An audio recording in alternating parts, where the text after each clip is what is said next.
కూర్చోదు.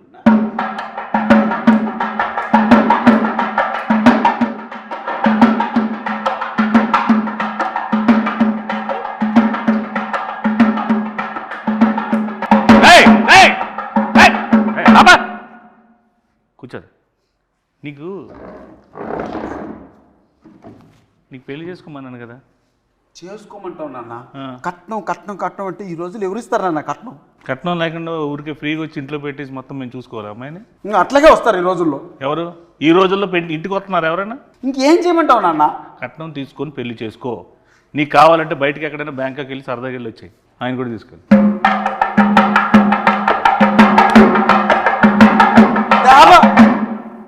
పెళ్లి గారి ప్రసాద్లో మొత్తం టోటల్ పెళ్లి కాకుండా ఉంటాడా రియల్ లైఫ్లో?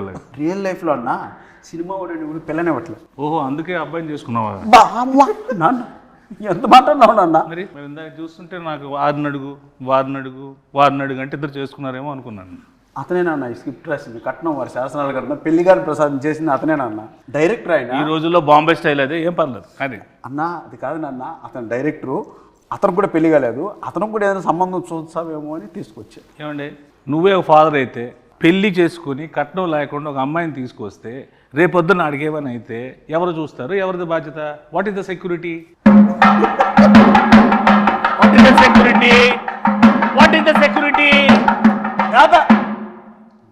ఈ రోజుల్లో కట్నం తీసుకుని పెళ్లి చేసుకోవడం నేరం. ఎవడు చెప్పాడు? మీడియా చూస్తుంది. అలా తీసుకోకుండా నువ్వు నేరం అంటున్నావు. అది తీసుకోకపోతే నా దృష్టిలో ఘోరం. కట్నం అసలు ఏం చేస్తావు? కట్నంతో ఏవో నేను సామాజిక సేవ చేస్తా, నీలాంటి పెళ్ళిళ్ళు 100 చేస్తా, ఓ పెద్ద ఫంక్షన్ హాల్ పెడతా, అందులో పెద్ద పెద్ద ఈవెంట్లు పెట్టి నువ్వు ఇచ్చిన డబ్బులతో నేను పెళ్ళిళ్ళు చేస్తా. నీకెందుకు? నువ్వు ఫస్ట్ కట్నం తీసుకో.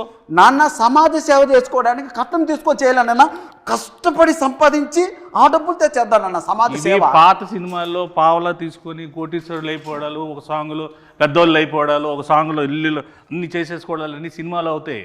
ఇక్కడ అవ్వవు. రియల్ ప్రాక్టికల్గా ఆలోచించు. కట్నం తీసుకో, హ్యాపీగా ఉండు. నీకు అంత ఎంజాయ్ చేయాలనుకుంటే నువ్వు వెళ్ళు బయటకు, ప్యారిస్ ఇట్లా ఎక్కడికి. కట్నం ఇవ్వరు నాన్న. ఇవ్వనప్పుడు ఎందుకు రాయి పెంట మన ఇంట్లోకి? నేను వెళ్ళిపోతా ఇంట్లో. నువ్వు నా కొడుకువే కాదు. నేను కొడుకుని కాదు. కాదు, కట్నం తీసుకున్నాడు కొడుకు కాదు. నువ్వు నా నాన్నకు, నీకు బటర్ నాన్తో సమానం ఈ రోజు నుంచి. నువ్వు బటర్ నాన్న? అవును. మా నాన్న కాదా? కాదు. గోధుమ పిండి నాన్న కూడా కాదా? బటర్ నాన్ కొట్టు.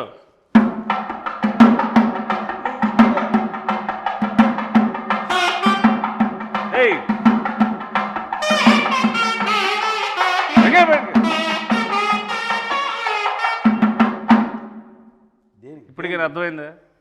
వాళ్ళు కూడా సింబాలిక్గా సౌండ్తో చెప్తున్నారు, కట్నం తీసుకోరా జీవితంలో బాగుపడతావు. కట్నం తీసుకోకపోతే నీ లైఫ్ ఏమో తెలుసా? ఇలాగ వైలెన్స్గా సైలెన్స్గా ఉంటుంది. అంటే అది కాదు నాన్న, నువ్వు మాత్రం కట్నం తీసుకోలేదు, నన్ను మాత్రం కట్నం తీసుకోమంటున్నావు. బుద్ధి గడ్డి తినే నిన్ను తీసుకోమంటున్నా, నాలాగా నువ్వు అవ్వకుండా ఉండడం కోసం. అన్న ఇక్కడ ఎవరైనా కట్నం తీసుకున్నానన్న? నువ్వు తీసుకున్నావు కట్నం? ఇక్కడ ఉన్న వాళ్ళందరూ వీడితో పాటు పెళ్లి చేసుకుంటారా? పెళ్లి నువ్వు ఒక్కడే చేసుకున్నావు కదా. వాళ్ళకంతా ఆల్రెడీ పెళ్ళి అయిపోయినాయి నాన్న. నీకు వాళ్ళతో ఎందుకు గోల? కొట్టు.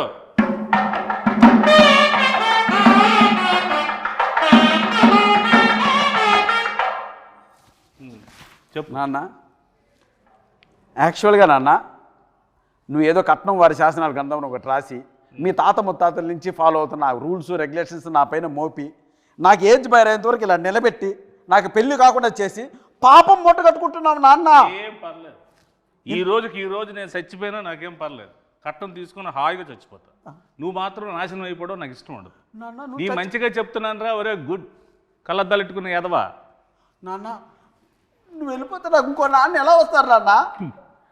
నువ్వు పెళ్లి చేసుకుంటున్నావు కదా, నీ దగ్గర డబ్బులు లేవనుకో, 4వ రోజు 5వ రోజు అదే వెళ్ళిపోతుంది. నీకు అప్పుడు తెలుస్తుంది బాధ ఏంటో. కట్నం ఉందనుకో, నీకు సెక్యూరిటీ ఉంటుంది, నాకు సెక్యూరిటీ ఉంటుంది.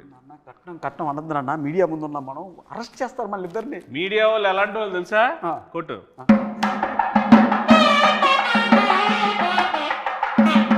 వాళ్ళకన్నీ తెలుసురా బాబు. నువ్వు చెప్పినవన్నీ వాళ్ళు ఏం కథలు వినరు. వాళ్ళకన్నీ ప్రాక్టికాలిటీస్ తెలుసు. సరే నా సంగతి అలా ఉంచుకొని డైరెక్టర్ కూడా పెళ్లి కావాలంటే ఎందుకు అడగ అతను? నువ్వు ముందు చేసుకుని ఆయన ఆ చేసుకున్న దాంట్లో 4-5 పాయింట్లు ఉంటాయి కదా, అవి అడిగి చెప్పు. అందులో ఒక పాయింట్ అయినా కనెక్ట్ అవుతాడు, పెళ్లి చేసుకుంటాడు. ఎన్ని పాయింట్లు ఏం చెప్పినా సరే కట్నం మాత్రం స్ట్రెస్ చేసి మరీ చెప్పు. అసలుకే మతిమరుపు ఎక్కువ ఈ క్యాండిడేట్కి. కొట్టు.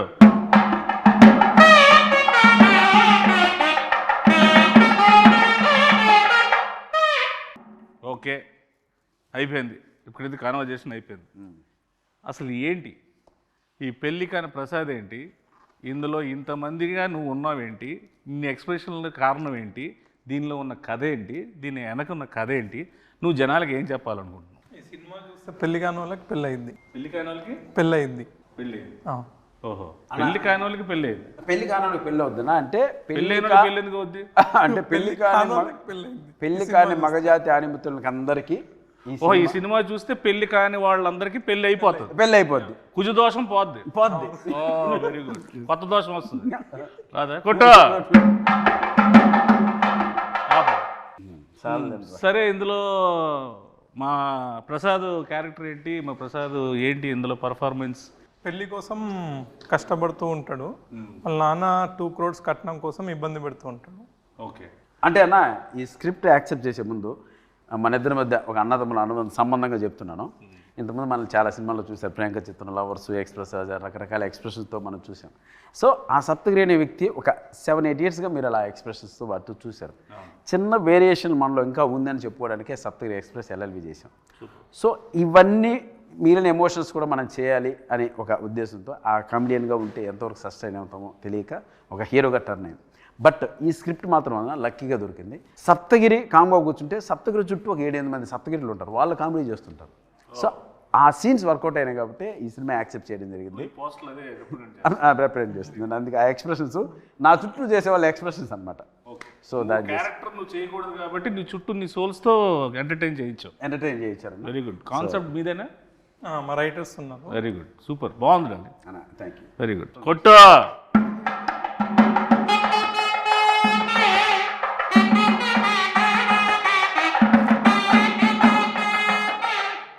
ఇది మన అంటే మాకు మాతృ సంస్థ లాంటిది వెంకటేశ్వర క్రియేషన్స్, దిల్రాజు గారిది. సో ఎస్విసికి నీకు ముందు నుంచి ఎలాగ ఇది ఏంటి దీన్ని? నేను ఒక అసిస్టెంట్ డైరెక్టర్గా ఆర్టిస్ట్గా బ్రాండ్ బ్రాటప్ మనకు జరిగింది ఎస్విసిలో. ఓకే, బొమ్మరిల్లు కావచ్చు, పరుగు కావచ్చు, ఇది అంటే అది నాకు మాతృ సంస్థ. ఇన్నాళ్ళ తర్వాత నేను సినిమా చేసి ఆ సంస్థలో రిలీజ్ చేసుకోవడం నిజంగా ఒక అదృష్టంగా భావిస్తున్నాను.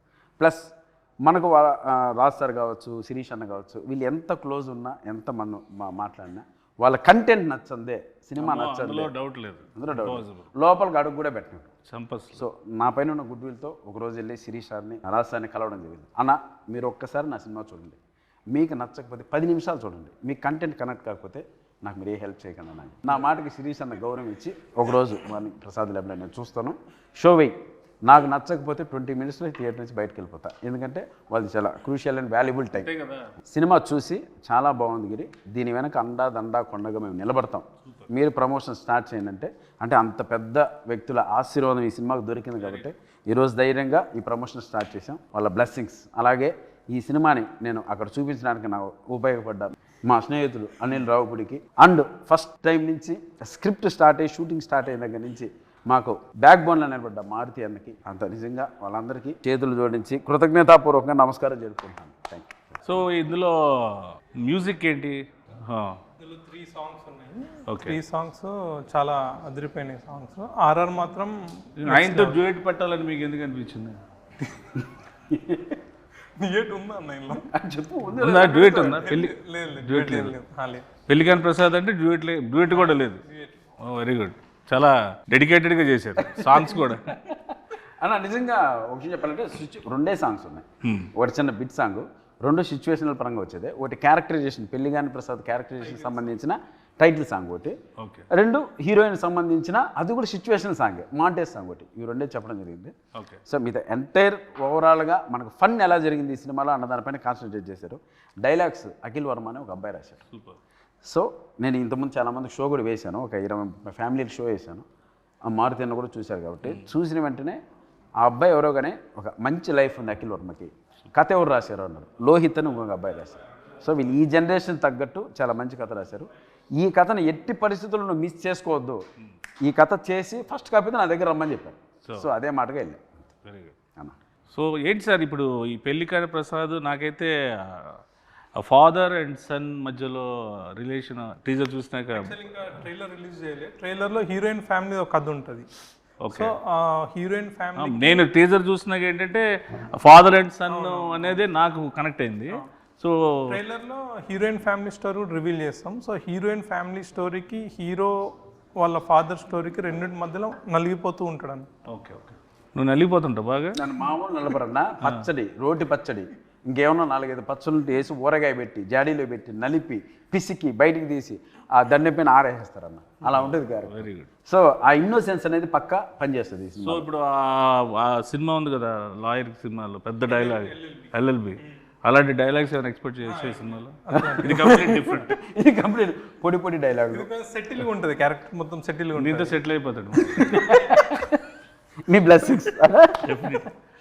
ప్రయత్నం జరగాలి డార్లింగ్. నీలో ఉన్నది గొప్పతనం ఏంటంటే ఒకటే స్లాబ్ స్టాక్గా వెళ్ళిపోకుండా ఇది డిఫరెంట్గా ఉంటుంది. అది ట్రై చేయడం చాలా గట్స్తో కూడుకున్న విషయం. అట్ ద సేమ్ టైం రాజుగారితో ఒప్పించి ఎస్విసి నుంచి రిలీజ్ చేయడం అనేది నాకు తెలిసి 150% సక్సెస్ అయిపోయింది cinema. Thank you. So I hope డెఫినెట్గా నువ్వు సక్సెస్ అవుతావు డార్లింగ్. కాకపోతే పాజిటివ్ మాట్లాడుకున్న నెగిటివ్స్ కూడా మాట్లాడుకుందాం మనం ఈ సినిమాలో. సో మీకు ఈ సినిమాలో బాగా నెగిటివ్ అనిపించింది. మనోడు ఎలాగా నెగిటివే, నేను తినేస్తాడు, అది చెయ్యి ఇది చెయ్యి అది చెయ్యి ఇది అది ఇది అని. సో ఏది మీరు కొన్ని ఇలా అనుకున్నాం బెటర్ వేలో అలా వెళ్ళింది అనుకునే పాయింట్స్ ఏమైనా ఉన్నాయి? మలేషియాలో చిన్న ఇన్సిడెంట్ జరిగింది, అది అన్న ఇప్పుడు మలేషియా షూటింగ్ ఫస్ట్ నుంచి మాకు అన్న ఫారిన్ షూటింగ్ ఉంది ఆస్ట్రేలియా. అలా స్వాతి ముత్యం సినిమాలో ఉద్యోగం కోసం కమలాసన్ గారు తిరుగుతుంటారు సోమయాజీ. అలా ఆస్ట్రేలియా సరే ఆస్ట్రేలియా పోతున్నాం కదా, సరే ఓకే అన్నా దుబాయ్. ఏరా ఏం దుబాయ్ అంటే ఆస్ట్రేలియా బడ్జెట్ సరిపోవట్లేదన్నా అన్నాడు. సరే అన్నా సరే కాంప్రమైజ్ చేస్తా అన్నా దుబాయ్. సరే దుబాయ్ బాయ్ అన్నాడు. సెట్కి వచ్చావు. దుబాయ్ బాయ్ అన్నా మలేషియా. ఆస్ట్రేలియా నుంచి దుబాయ్ నుంచి మలేషియా. ఎందుకు అన్న బడ్జెట్ కొంచెం సహకరించడం. సరే ఓకే చివరికి మలేషియా. సరే చివరికి గోవా అంటాడు, భయపడ్డా. చివరికి ఆన్లైన్ వీసా ఉందన్న మలేషియాకి వెళ్ళిపోతుందని మలేషియాకి తీసుకెళ్ళాడు. దిగిన వెంటనే అన్న 40 డిగ్రీలు అన్న ఎండ. 40 డిగ్రీలు అలా కనపడింది. ఆ రోజు నుంచి 3 రోజులు రోడ్ల పైన డ్యాన్స్ వెళ్ళా. పైగా బ్లాక్ షర్టు బ్లాక్ ప్యాంటు. నా వల్ల కాదు అన్నా, నీకు దండం పెడితే వేసేయన్నా అని రాత్రి పోలు బయట తరగతి అన్న మలేషియా వచ్చామన్నా, పెరిగిపోయిందన్నా భోజనాల ఖర్చు ట్రావెల్ ఖర్చు అని. అసలు మామూలు ప్రొడక్షన్ మేనేజర్ ఇంకా అక్కడ డైరెక్టర్ మర్చిపోయింది సాంగు, ఇతను కష్టపడితే సాంగ్ అవుద్ది అలా అన్నాడు. సరే ఓకే నీకోసం కష్టపడతాడు. సర్టిఫికేట్స్ ఒకసారి మలేషియాతో తిరిగా ఎండకు అలవాటు అవడానికి. నిజంగా సర్టిఫికేట్ తిరిగా ఎండకు ఎదురెళ్ళా. సరే చేద్దాం మనోడు కూడా కష్టపడతాడు. సరే ఈ ప్రాసెస్ జరుగుతున్నప్పుడు ఒకనొక సందర్భంలో రకరకాల చోట్ల తీసుకెళ్తున్నాడు. అన్న మాదే మలేషియా, మా నాయనే కట్టింది బిల్డింగ్లంతా, ఇక్కడ పర్మిషన్ వేసే అంటాడు. ఇలా ఒకనొక సందర్భంలో మలేషియా ఒక పార్లమెంట్ లాంటిది ఒక ప్లేస్ ఉంది అన్న, ఇది కూడా మంది వేసే అన్నాడు. సరే అని చెప్పి నేను నా మాట ఒక చోట అక్కడ రిస్ట్రిక్షన్ ఉన్న ఏరియా నా పాటుగా డ్యాన్స్ పెట్టే ముందేసి సాంగ్ ఆన్ చేయను నేను వేసుకుంటాను. నేను అది పెళ్ళి కానీ ప్రసాద్ అని ఇంతవరకు 1 2 3 వినపడుతున్నాయి. కాసేపటికి వినపల్లా తిరిగి ఎవరు లేరట్లా. అరే ఏంట్రా ఏమైపోయినా అని తీసుకెళ్ళి పోలీస్ స్టేషన్లో పెట్టాడు. పోలీస్ స్టేషన్కి అక్కడ పిక్ పాకెట్లా ఉన్నాడు అన్న. కెమెరాలు ఎత్తుకెళ్ళిపోయారు. పోలీస్ స్టేషన్ ఎక్కడ ఉందో నాకు తెలియదు కదన్నా. మొత్తం ఎత్తుకెళ్ళిపోయారు, మొత్తం యూనిట్ అంతా. అదేమన్నా సరే పోలీస్ స్టేషన్కి వెళ్ళాం. ఇతన్ని పోలీస్ స్టేషన్ నుంచి తీసుకురావడం అన్న తల ప్రాణం తోకొచ్చిందన్న. వాళ్ళు ఇంకోటి అంటే కావాలని వాళ్ళు ఏదో మలేషియన్ లాంగ్వేజ్ మాట్లాడుతున్నారు. ఈయన నీదే అన్నావు కదరా, బిల్డింగ్లో మీ నాన్న కట్టాడన్నావు కదరా, మాట్లాడరా మలేషియన్ లాంగ్వేజ్ రాదు. ఇంకా ఆ రకంగా ఆ రోజు అంతా రాత్రి పోలీస్ స్టేషన్ పొద్దున్న 3 గంటలకు బయటకు తీసుకొచ్చి అమ్మాయి అలా వెళ్ళాం. పొద్దున్న షూటింగ్ అంటే అన్న మళ్ళీ వాళ్ళే ఇచ్చారు నా పర్మిషన్, అక్కడ ఇచ్చట మనం అన్నాడు. ఇంకా రాత్రి స్టేషన్లో పర్మిషన్ లాక్కున్నాడు మళ్ళీ. సో అలా ఆ ఇన్సిడెంట్ నిజంగా తర్వాత తలుచుకున్న అప్పుడు సిచ్యువేషన్ సీరియస్ కానీ తలుచుకున్న తర్వాత పడి నవ్వు. సో అలా జరిగింది ఆ incident. So Australia, Dubai, Malaysia, Goa అనేలోకి మలేషియాకి తీసుకెళ్ళాడు. చివరికి ఆడ కాంప్రమైజ్ అవ్వాల్సి వచ్చింది అన్న. అలా గోవా అయితే మిలిటరీ వచ్చింది, వాళ్ళు నేవీ మిలిటరీ కూడా కాదు, సముద్రం కలిపేసేవాళ్ళు. అలా జరిగింది కొట్టు.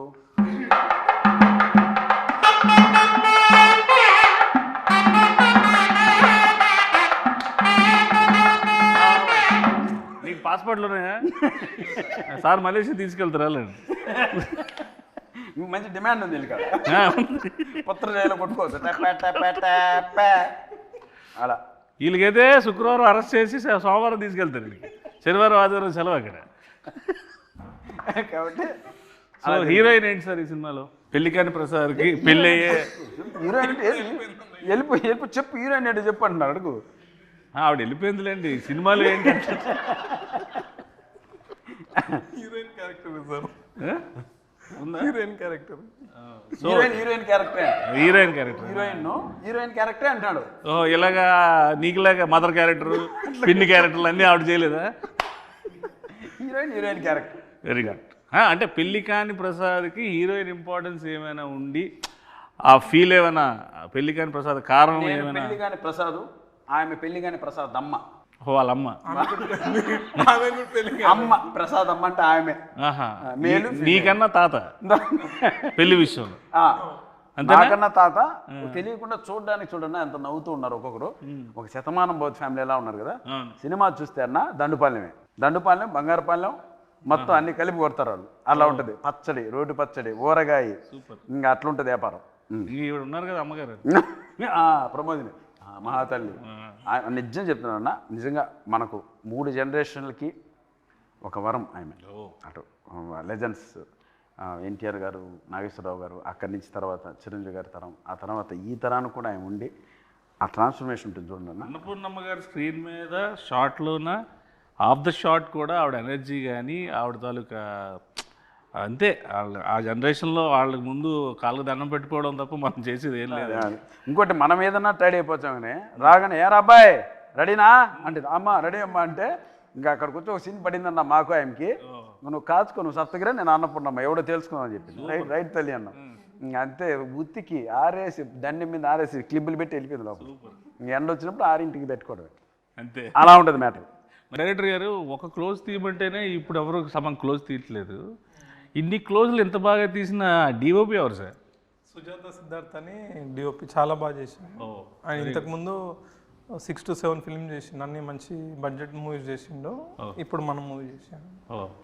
అంటే సుజాత సిద్ధార్థ గారు ఇచ్చినటువంటి అవుట్పుట్ వల్లే, ఆ క్వాలిటీ వల్లనే నేను ఒక పెద్ద మనుషుల దగ్గరికి వెళ్ళగలిగాను. ఇండస్ట్రీ పెద్ద ఆ క్వాలిటీ ఉన్న అవుట్పుట్ చూపించాలి కదా. ఏదో అది లేకపోతే నేను కూడా ధైర్యంగా వెళ్ళాను. నిజంగా ఆ విషయంలో మాత్రం సిద్ధార్థకి నిజంగా స్పెషల్ థ్యాంక్స్ అన్న, థ్యాంక్ యూ. అండ్ ఆ అవుట్పుట్ తీసుకొని నేను చూపించడం వల్లే క్వాలిటీ బాగుంది, మంచి మేకింగ్ చేశారు, మంచి ఆర్టిస్టులు పెట్టారు, ఎవ్రీథింగ్ పర్ఫెక్ట్గా ఉంది, ఇప్పుడు మేము చూస్తామని ఒక నమ్మకం కలిగించే విధంగా మాకు ఆ ఫోటోగ్రఫీ చేశారు.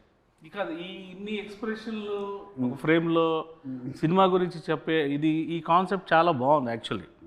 ఈ థాట్ ఎవరిది? డైరెక్ట్. Very good sir.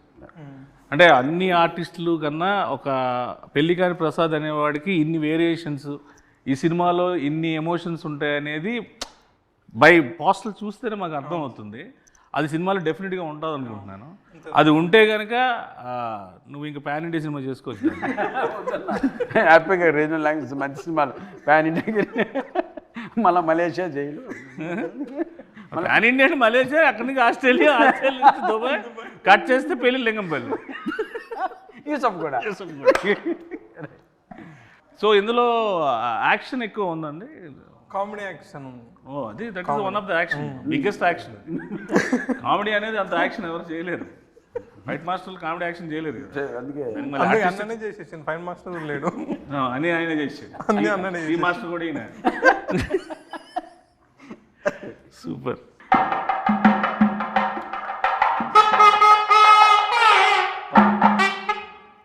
ఓవరాల్గా మేము సినిమాకి వచ్చి ఈ సినిమాలో మన సప్తగిరి అంటే ఈ ఎమోషను, ఎంటర్టైన్మెంటు, ఇవి కాకుండా ప్రత్యేకంగా ఈ సినిమాలో తన నుంచి మేము ఏం ఎక్స్పెక్ట్ చేయొచ్చు అన్న? ఇందాక 5 చెప్పారు కదా, 5 చెప్పండి అన్న. అన్నా ఏం ఎక్స్పెక్ట్ చేయొచ్చు అంటే ఫన్ ఎక్స్పెక్ట్ చేయొచ్చు, ఎంటర్టైన్మెంట్ ఎక్స్పెక్ట్ చేయొచ్చు, తమాషా ఎక్స్పెక్ట్ చేయొచ్చు, నవ్వు ఎక్స్పెక్ట్ చేయొచ్చు. ఓవరాల్గా దీంతో కూడుకున్నటువంటి ఒక ఫ్యామిలీ ఎంటర్టైన్మెంట్ని ఎక్స్పెక్ట్ చేయొచ్చు. అంటే ఓవరాల్గా మనకు ఓన్లీ ఫన్నే. పంచభూతాలు ఉన్నాయి కాబట్టి అందులో పెద్ద భూతం నువ్వు. అది super, very good. So I wish you all the best. Happy success darling, congratulations and all the best sir. And I hope this film will go in to be rock on 21st of this month. ఇలాంటి సినిమాలు నువ్వు ఇంకెన్నో చేసి ఇంకెంతో పేరు తెచ్చుకొని కమేడియన్స్లో ఒక సత్తా ఉన్న హీరో ఉన్నాడని నిరూపించుకోవాలి. Love you, thank you.